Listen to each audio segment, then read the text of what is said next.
शिर्डीमध्ये नुकत्याच घडलेल्या हत्याकांडाच्या पार्श्वभूमीवर शहरातील कायदा सुव्यवस्था अधिक बळकट करण्यासाठी शिर्डी नगर परिषदेचे उपनगराध्यक्ष अभय शेळके, नगरसेवक तसेच साई संस्थांच्या सुरक्षा विभागातील अधिकारी आणि सुरक्षा रक्षकांची महत्त्वपूर्ण बैठक आयोजित करण्यात आली होती।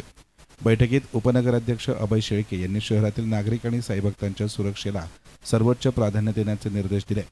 आपल्या परिसरात कोणतीही संशयास्पद घटना, वाद, भांडण किंवा गुन्हेगारी प्रकार घडत असल्याचे निदर्शनास आल्यास सुरक्षा रक्षकांनी केवळ प्रेक्षकाची भूमिका न घेता तात्काळ संबंधित यंत्रणांना माहिती देऊन आवश्यक मदत करावी, असं त्यांनी स्पष्ट केलं। तसेच काही व्यक्ती सुरक्षा रक्षकांना ही नगरपालिकेची जागा आहे, तुम्ही कशाला हस्तक्षेप करता अशा प्रकारे विरोध करत असतील तर अशा प्रकरणांची माहिती तात्काळ नगर परिषदेला द्यावी। संबंधित अतिक्रमण, अनधिकृत व्यवसाय किंवा नियमांचं उल्लंघन करणाऱ्यांवर नगर परिषदेमार्फत कायदेशीर कारवाई करण्यात येईल, असंही त्यांनी सांगितलंय। शहरामध्ये भविष्यात अशा प्रकारच्या गंभीर घटना घडू नयेत यासाठीही सर्व सुरक्षा रक्षकांनी अधिक सतर्क राहून नियमित गस्त घालावी, संशयास्पद हालचालींवर लक्ष ठेवावे आणि गरज पडल्यास पोलिसांशी तात्काळ समन्वय साधावा, असं आवाहन करण्यात आले। याप्रसंगी उपस्थित नगरसेवकांनीही शहरातील सार्वजनिक ठिकाणे, मंदिर परिसर, फुटपाथ, बाजारपेठ, गर्दीच्या भागांमध्ये विशेष लक्ष ठेवण्याच्या सूचना दिल्या। कायद्यापुढे सर्व समान असून राजकीय पुढारी, व्यापारी किंवा कोणतीही प्रभावशाली व्यक्ती असली तरी नियमभंग करणाऱ्यांना कोणतीही सवलत देऊ नये, अशी ठाम भूमिका बैठकीत व्यक्त करण्यात आली। शिर्डीतील नागरिक आणि साई भक्तांना सुरक्षित वातावरण उपलब्ध करून देण्यासाठी नगर परिषद, साई संस्थान सुरक्षा विभाग आणि पोलीस प्रशासन यांनी समन्वयानं काम करण्याचा निर्धार यावेळी व्यक्त करण्यात आला। तुम्ही जो काही रूट मार्च काढले आणि सायबर संस्थांच्या विषय असा होता की ह्या शिर्डी शहरामध्ये 3 मोठ्या शासकीय ह्या ठिकाणी आस्थापना आहेत। म्हणजे एक आहे नगर परिषद, एक आहे शिर्डी पोलीस स्टेशन आणि एक आहे साईबाबा संस्थान। हे तिघं एकत्र असताना जी कारवाई व्हायला पाहिजे आणि एकत्र आल्यानंतर विकास व्हायला पाहिजे आणि एकत्र आल्यानंतर जे काय विचार आहेत ते विचार एकमेकाशी जुळले पाहिजे।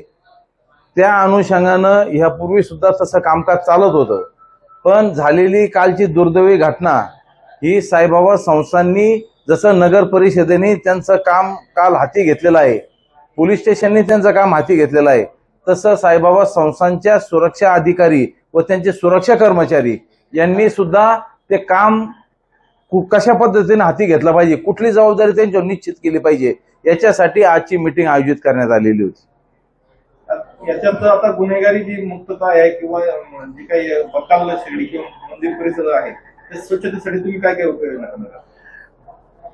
सर्वात प्रथम शिर्डी शहरात रस्त्यावर कुठलीही हातगाडी, कुठलाही व्यवसाय कोणी करू नये अशा पद्धतीची त्या ठिकाणी आम्ही आज कालपासून 100% बंदी घातलेली आहे। यापुढे असे कुठलेही व्यवसाय किंवा हातावर किंवा रस्त्यावर तुम्हाला कुठलीही गोष्ट विकता येणार नाही। जे काय तुम्हाला जो काही व्यवसाय करायचा असेल तो परवानगी घेऊन तुम्हाला व्यवसाय करावा लागेल। आज ज्यावेळेस आम्ही रूट मार्च घेतला, साईबाबा संस्थांचे अधिकारी, कर्मचारी, आमचे सर्व नगरसेवक होते, गटनेते होते, आमचे भाजपचे नगरसेवक व शहर अध्यक्ष होते, तर त्या ठिकाणी ज्यावेळेस 9 मीटर रोडला आम्ही जात होतो त्या ठिकाणी नगरपालिकेची आमच्या अतिक्रमण पथकाची गाडी त्या ठिकाणी उभी होती आणि त्या दुकानावर ती कारवाई करत होती। बरेच जुने त्या ठिकाणी ते आमचे व्यापारी आहेत, ते येऊन आम्हाला भेटले। त्यांनी आम्हाला विनंती केली की आम्ही आमच्या जागेत आहोत वगैरे। त्यांना स्पष्ट भाषेत सांगितलं जी काय घटना घडली आणि पुढे भविष्यात घडू नये म्हणून जशी नगर परिषदेची जबाबदारी नगर परिषद करू राहिली तशी तुमच्याकडनं पण आम्हाला व्यापाऱ्याकडनं, नागरिकांकडनं सहकार्याची भूमिका आम्ही अपेक्षित ठेवत आहोत। त्या अनुषंगानं तुम्ही शटरच्या पुढं कुठेही तुम्हाला व्यवसाय करता येणार नाही। शटरच्या आतमध्ये तुम्हाला जो काही व्यवसाय करायचा तो करा। तुम्हाला मी 100% खात्री असं त्यांना सांगितलं की एकदा शिर्डीत रस्त्यावर कोणी फिरताना दिसलं नाही, समजा वस्तू विकणारे, हातगाडी लावणारे, तर एक तुम्हाला सुद्धा त्या व्यवसायात तुम्हाला चांगले त्या ठिकाणी व्यवसाय मिळणार आहे। त्यांना ते मान्य झालं आणि त्यांनी कबूल केलं की भविष्यात यापुढे आम्ही शटरच्या पुढे कुठेही आम्ही आमच्या त्या ठिकाणी व्यवसाय करणार नाही. काही आजची दममध्ये मीटिंग झाली त्या ठिकाणी सुरक्षा रक्षकांनी सुद्धा त्यांची जबाबदारी होती. असं आहे की बऱ्याच जणांनी बघायची भूमिका घेतलेली आहे. मी तुम्हाला सांगितलंय, नागरिक आहेत, दुकानदार आहेत, पोलीस आहे, संस्थांचे सिक्युरिटी आहे, आमचे MSF आहे, सगळ्यांनी बघायची भूमिका घेतलेली आहे. मी त्या ठिकाणी निषेध केला त्यांचा आणि त्यांना स्पष्ट भाषेत सांगितलं, यापुढे अशी कुठलीही घटना घडता कामा नये की तुम्ही एका ठिकाणी बसून राहिला तर समोर घटना घडते. तुमच्यावर त्या संदर्भात शिस्तभंगाची किंवा कठोर कारवाई करण्यात येईल अशा शब्दात मी त्यांना त्या ठिकाणी सुनावलेलं आहे. तुम्ही आज जी घटना घडली तर ज्या आरोपी आज सकाळी त्या आरोपींच्या कुटुंबातील लोकांना मी माझ्या कॅबिनमध्ये बोलवलं होतं. आमचे गट नेते सगळे नगरसेवक या ठिकाणी हजर होते बऱ्यापैकी. त्या जी काय फिजा पटेल आहे तिची आई, तिचे वडील या ठिकाणी आले होते. ते शिर्डी शहरात राहणारे, म्हणजे त्यांचा रहिवास शिर्डी शहरातला नाहीये, ते सिल्लोड ह्या शहरातनं या ठिकाणी आलेले आहेत. त्यांना मी स्पष्ट भाषेत सांगितलं, तुमचे मुलं तुमच्या ताब्यात नाही. जो काय प्रकार घडलेला आहे हा प्रकार सगळ्या शहरांनी त्याचा निषेध केलेला आहे. तुम्ही तुमच्या गावाला इथून निघून जावं.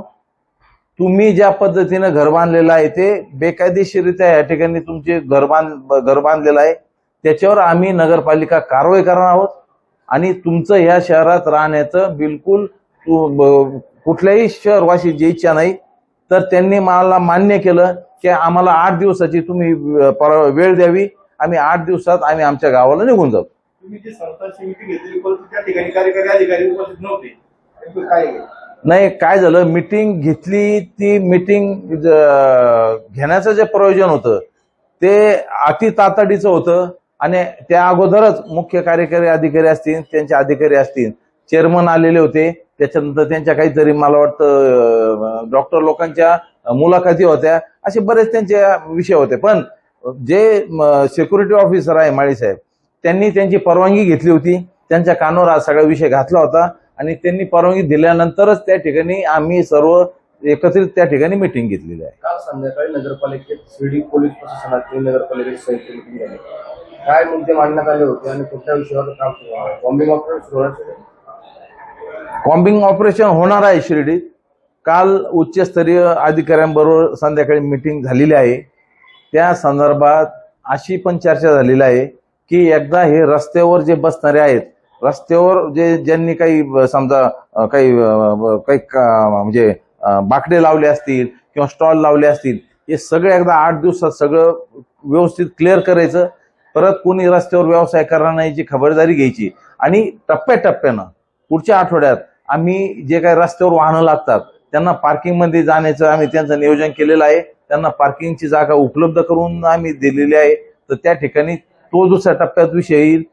तिसऱ्या टप्प्यातला जो विषय आहे की साधारण व्यवसाय करून देताना व्यवसाय किती वाजता केला पाहिजे, काय केला पाहिजे, जे काही नियम असतील शासकीय नियम, त्या शासकीय नियमाला धरून त्या ठिकाणी त्या पद्धतीचा निर्देश त्या ठिकाणी देण्यात येते. यस्तन मीडियासाठी कॅमेरा पर्सन साई सुराळे, शिर्डी.